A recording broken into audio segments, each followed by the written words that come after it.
आज आपण एका अशा कथेबद्दल बोलणार आहोत जिचं नाव आहे तो आणि ती, एक अधुरी प्रेमकथा. ही एक अशी गोष्ट आहे जी तरुण वयातील प्रेम आणि त्यासोबत येणाऱ्या काही नाजूक क्षणांचा आणि दुर्दैवाने एका मोठ्या शोकांतिकेचा शोध घेते. कथेचं नावच बघा ना, एक अधुरी प्रेमकथा. म्हणजे नावावरूनच कळतंय की ही काही साधीसुधी हॅपी एंडिंगवाली लव्ह स्टोरी नाहीये. यात काहीतरी गंभीर घडणारे याचा अंदाज आपल्याला सुरुवातीलाच येतो. चला तर मग सुरुवात करूया. गोष्ट सुरू होते शाळेच्या पहिल्या दिवशी आणि इथे आपल्याला भेटतात दोन मित्र. दोघेही हुशार, अभ्यासू, पण थोडे शांत स्वभावाचे. आणि याच दोन मित्रांचं आयुष्य पुढे जाऊन एका दुःखद मार्गावर समांतर चालणार आहे. हे आहेत विकास आणि विशाल, दोघेही आपापल्या वर्गातले टॉपर, आणि दोघांचंही वैशिष्ट्य म्हणजे दोघंही शांत आणि अभ्यासू आहेत. आता होतं काय, विकासचं मन जडतं रवीनावर, जी शेजारच्या वर्गातली नवीन मुलगी आहे, तर विशालचं प्रेम जडतं समृद्धीवर, जी त्याच्याच वर्गात आहे. म्हणजे बघा, इथूनच दोन वेगवेगळ्या प्रेमकथा सुरू होताना दिसतायत. बरं, तर आधी आपण विकासच्या कथेवर लक्ष देऊया, कारण त्याचा मार्ग पुढे जाऊन रवीनाच्या आयुष्याशी खूप खोलवर जोडला जाणार आहे. आता बघा, 9वीमध्ये काय होतं, विकास आणि रवीना आपापल्या वर्गातले टॉपर. साहजिकच त्यांच्यात एक चांगली मैत्री होते. मग सुट्टीत रवीनाचं रमेश नावाच्या मुलासोबत एक छोटंसं नातं तयार होतं, पण ते तुटतं आणि तिला त्याचा खूप त्रास होतो. पुढे 10वीत त्यांचे वर्ग एकत्र येतात आणि ते अजूनच जवळ येतात. आणि गंमत म्हणजे 10वीच्या मध्याच योगायोगाने दोघांची कुटुंब एकाच शहरात म्हणजे दिवामध्ये शिफ्ट होतात आणि चक्क एकमेकांचे शेजारी बनतात. म्हणजे सगळं कसं अगदी जुळून येत होतं नाही का? जणू काही नशिबानंच हे सगळं घडवून आणलंय. एकत्र अभ्यास करता करता दोघांनाही खूप छान यश मिळतं. 6माही परीक्षेत तर दोघांनाही पहिला नंबर मिळतो, विभागून. आता एवढं सगळं जुळून आल्यावर साहजिकच त्यांना वाटायला लागतं की आपली जोडी जणू काही स्वर्गातच बनली आहे. सगळं कसं अगदी परफेक्ट चाललेलं असतं. आता शाळेचं शेवटचं वर्ष संपत येतंय आणि विकासला वाटतं की आपल्या मनातल्या भावना सांगायला फेअरवेल पार्टीपेक्षा चांगली वेळ असूच शकत नाही. पार्टी संपल्यावर सगळे जुहू बीचवर जातात आणि तिथे सगळ्या मित्रमैत्रिणींसमोर विकास गुडघ्यावर बसतो आणि रवीनाला विचारतो, माझी होशील का कायमची? खरं तर हा क्षण त्यांच्या कथेचा एक खूप आनंदी, अविस्मरणीय क्षण असायला हवा होता. पण घडतं वेगळंच. रवीना ती अंगठी घेते पण काहीच बोलत नाही, एकदम शांत. तिच्या या शांततेमुळे तिथे एक विचित्र, अस्वस्थ करणारा तणाव निर्माण होतो. नंतर तिचं उत्तर काय आहे हे विचारायला विकास तिच्या घरी जातो आणि तिथे त्याला जे दिसतं ते पाहून त्याच्या पायाखालची जमीनच सरकते. रवीनानं छताच्या पंख्याला गळफास घेतलेला असतो.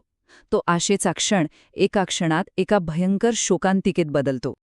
या सगळ्या धक्क्यात असतानाच विकासला तिथे एक पत्र सापडतं, तिचं पत्र. आणि त्या पत्रातून तिच्या या टोकाच्या निर्णयामागचं कारण समोर येतं. त्या पत्रात ती लिहिते, माझं तुझ्यावर खूप प्रेम आहे, इतकं की तुला नाही म्हणून तुझं मन दुखवण्याची हिंमतच माझ्यात नाही. या जन्मात नाही जमलं, पण देवाने पुढचे 7 जन्म आपल्या दोघांच्या प्रेमाच्या गाठी स्वर्गात बांधून ठेवल्या आहेत. म्हणजे तिचंही त्याच्यावर प्रेम होतं, पण भूतकाळातल्या एका नात्यामुळे ती इतकी खचली होती की तिला वाटलं, विकासला नकार देऊन दुखावण्यापेक्षा हा मार्ग बरा. हे सगळं वाचून विकास पूर्णपणे कोसळतो आणि त्याच दुःखाच्या भरात तोही आत्महत्येचा प्रयत्न करतो. पण त्याचवेळी रवीनाची आई तिथे येते आणि तिला तो दिसतो. त्याला लगेच हॉस्पिटलमध्ये घेऊन जातात. विकासला हॉस्पिटलमध्ये वाचवण्यात यश येतं, पण जेव्हा तो शुद्धीवर येतो तेव्हा त्याला कळतं की रवीना आता या जगात नाही. हा धक्का तो सहन करू शकत नाही आणि त्याच मानसिक धक्क्याने त्याचा मृत्यू होतो. एकाच वेळी 2 जीव जातात. पण थांबा, ही कथा इथेच संपत नाही. ही दुःखद बातमी विकासचा जिवलग मित्र विशालपर्यंत पोचते आणि ही बातमी ऐकून त्याच्या स्वतःच्या मनातल्या जुन्या, वेदनादायक आठवणी जाग्या होतात. आता विशालची कथा बघा. विकासाप्रमाणेच तोही एका हुशार मुलीच्या, समृद्धीच्या प्रेमात पडला होता. पण समृद्धीने त्याला नकार दिला, कारण ती दुसऱ्या नात्यात होती. नंतर काही काळाने ते नात्यात आलेसुद्धा, पण ते नातं फक्त 1 आठवडा टिकलं. म्हणजे विशालच्या बाबतीतही तेच झालं. नकार, थोडीशी आशा आणि मग मोठा प्रेमभंग. अगदी विकासच्या कथेसारखंच नाही का? तर विशालचं आयुष्य कसं बिघडत गेलं. सुरुवातीला समृद्धीने नकार दिला, मग त्याचा अहंकार दुखावला गेला, त्याचा अभ्यासावर परिणाम झाला, नंतर समृद्धीसोबत नातं जुळलं, पण तिच्या भूतकाळामुळे तेही लगेच तुटलं आणि मग सूड म्हणून समृद्धीला जळवण्यासाठी तो दुसऱ्याच मुलीला डेट करू लागला. पण हे सगळं त्याच्यावरच उलटलं आणि तो पूर्णपणे एकटा पडला, आतून तुटून गेला. हे सगळं त्याच्या मित्राच्या मृत्यूच्या आधीच घडलं होतं. आणि आता त्याचा जिवलग मित्र विकासही त्याला सोडून गेला होता. ज्याच्याजवळ तो मन मोकळं करू शकणार होता, तोच आता राहिला नव्हता. विशालला आता पूर्णपणे एकटं वाटू लागलं होतं. हा त्याच्यासाठी शेवटचा धक्का होता.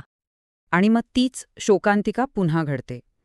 ज्या हॉस्पिटलमध्ये विकासचा मृत्यू झाला होता, त्याच हॉस्पिटलमध्ये विशालही आपलं जीवन संपवतो. आणि ह्या दोन घटना ह्या आपल्याला कथेच्या एका दुःखद आणि विनाशकारी शेवटाकडे घेऊन जातात. एक होती विकास आणि रवीनाची कथा. असं प्रेम जे जणू काही नशिबानंच जुळवून आणलं होतं, पण भूतकाळातल्या जखमांमुळे आणि निराशेमुळे ते पूर्ण होऊ शकलं नाही. आणि दुसरी होती विशाल आणि समृद्धीची कथा. एक असं प्रेम जे अहंकार, सूड आणि शेवटी प्रेमभंगामुळे पूर्णपणे भरकटलं. 2 मित्र, 2 शोकांतिका आणि 2 अपूर्ण प्रेमकथा. कथेचा सार हाच आहे, 2 आयुष्य जी समांतर चालली होती आणि त्यांचा शेवटही एका समांतर अपूर्ण शोकांतिकेत झाला. ही कथा संपताना आपल्या मनात एक प्रश्न नक्कीच निर्माण करते, की तरुण वयातलं ते निरागस, उत्कट प्रेम कोणत्या दबावांमुळे किंवा कोणत्या वेदनांमुळे इतकं विनाशकारी ठरू शकतं?